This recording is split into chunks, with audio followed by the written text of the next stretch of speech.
Although earthquakes of a larger magnitude are stronger and generally more destructive, there are many other factors which contribute to the impact or effect. Things like the time of day, type of ground and volume of the population all make a significant difference. 1,000 people feared dead as a huge earthquake shakes the Indian subcontinent. It was centered on the state of Gujarat, where hundreds are missing. The 7.1 earthquake in the San Francisco area resulted in 62 deaths.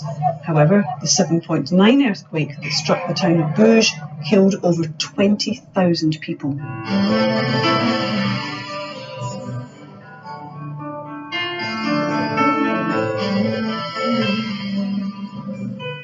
I come from a small village which is only about 20 miles from Bhuj. The first sight you saw was a mass of rubble. All buildings were somehow affected. I would say there was up to 90% destruction of buildings. There was no prior warning to the earthquake happening. Fortunately, it was Independence Day, so a number of at least the children were actually out of the school buildings when the actual quake happened. The town of Bhuj, which had a population of around 150,000, was about 20 miles from the epicenter, which actually is very, very close. And then clearly the ripples then went way beyond that, so hundreds and hundreds of miles. The International Rescue Corps is a United Nations registered search and rescue team.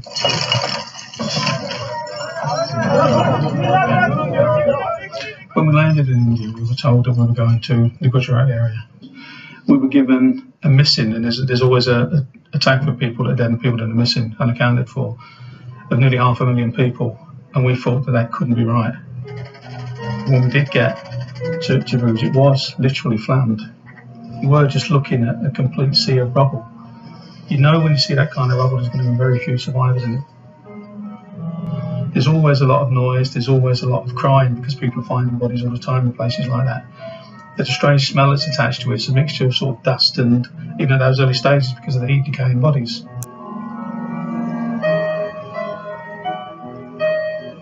The thing that has stayed with me is a couple that we found, 3 people that we found. We were searching the site and you could see something that looked like a piece of leather furniture. It was actually somebody's back. We cleared the rubble around that person and he was curled forward, sort of this way, like arched over. Underneath him was a woman who was arched over like that, so we dug around the woman, and underneath the woman was a little kid. And all 3 of them had obviously tried to protect each other when the earthquake hit it, and unfortunately all 3 of them were dead. I would think it was a nice way to go, because they were obviously with the people that they loved. And if you've got to go, what better way to do it? The shockwaves spread over a huge distance. Casualties were reported in areas as far as 300 miles from the epicentre. The vibrations were felt over virtually the whole of India and Pakistan. An earthquake like this in London would be felt not only in the UK, but also in France, Italy, Germany and Spain. I went as part of a team, an international team, to plan the Red Cross's rehabilitation efforts. I was really shocked by what I saw in Gujarat and what I saw in Bhuj. The destruction in the town was just incredible. The government focused on restoring basic water provision to the population, which of course is very, very critical, because there's a major worry always in earthquakes that if people don't have access to clean water, you'll have an outbreak of illness. They also did work on fixing the road infrastructure, which is also critical to enable relief supplies to be made available. The aid agencies then certainly supplemented the role of the government, and I think played an important role in certain parts of the response. Over 100,000 had their houses totally destroyed, so obviously the provision of shelter was a major priority for the population.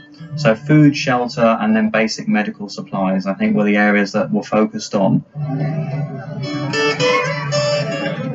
The local Gujarati commercial sector played a very big role next to the aid agencies in providing basic support to the population. And then the rest of India actually played a major role.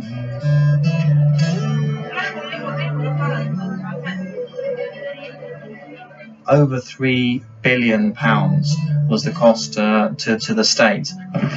That is a huge burden in a very poor country. With some control, which the government should have imposed, a lot of these buildings would not have collapsed.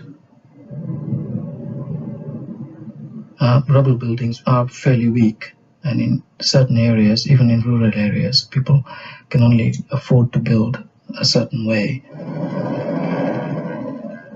Your ways and means of affordability would obviously affect whether you can whether you survived in an earthquake like this.